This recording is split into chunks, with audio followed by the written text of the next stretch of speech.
जीवन एक अवसर है और इसे हमें कभी भी बर्बाद नहीं करना चाहिए, क्योंकि हमें ये जीवन मिला है कुछ करने के लिए मिला है। हाथ पे हाथ रख के ये सोचने के लिए नहीं मिला है कि हमारे जीवन में तो सुख ही नहीं है। दोस्तों, ज़िंदगी में सुख और दुख आते रहते हैं, लेकिन हमने रुकना नहीं है। अगर हमें कोई पीड़ा होती है, कोई परेशानी होती है, तो हम उसका हल निकाल सकते हैं। जैसे कि आप कभी बीमार होते हैं तो क्या आप बिस्तर में लेटे रहते हैं? नहीं, आप कहाँ जाते हैं? डॉक्टर के पास जाते हैं, वहाँ से दवाई लाते हैं, दवाई खाते हैं और उसके बाद आप ठीक हो जाते हैं। वैसे ही जीवन में जब दुख आता है तो वो जीवन में हमें संभालने के लिए आता है कि हमने क्या गलतियाँ करी और किन गलतियों की वजह से हमें ये परेशानी सहन करनी पड़ रही है।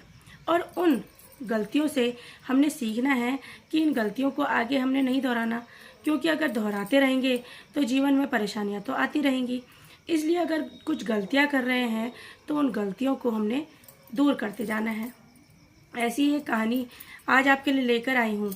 तो दोस्तों, मेरी कहानी सुनने से पहले आपसे एक रिक्वेस्ट है कि अगर मेरी कहानी अच्छी लगे तो प्लीज़ लाइक, शेयर और सब्सक्राइब ज़रूर कर दीजिएगा।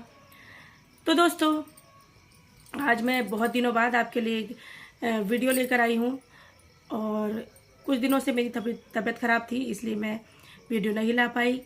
लेकिन मैंने सोचा कि ये ज़रूरी है कि जो मेरा काम है उसको कंटिन्यू रखूँ, कंटिन्यू करते रहूँ, क्योंकि आपसे बात करके, आपके लिए वीडियो बना के मुझे भी संतुष्टि मिलती है कि मेरी बातों से बहुत से लोग अट्रैक्ट हो रहे हैं, अपने जीवन में चेंज ला पा रहे हैं।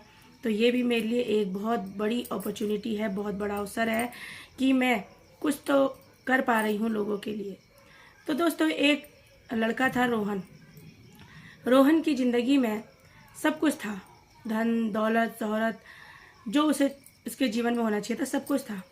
लेकिन फिर भी वह दुखी था और सोचता रहता था कि और लोग तो मुझसे ज़्यादा खुश हैं और मेरे पास इतना सब कुछ होते हुए भी मैं दुखी क्यों हूँ।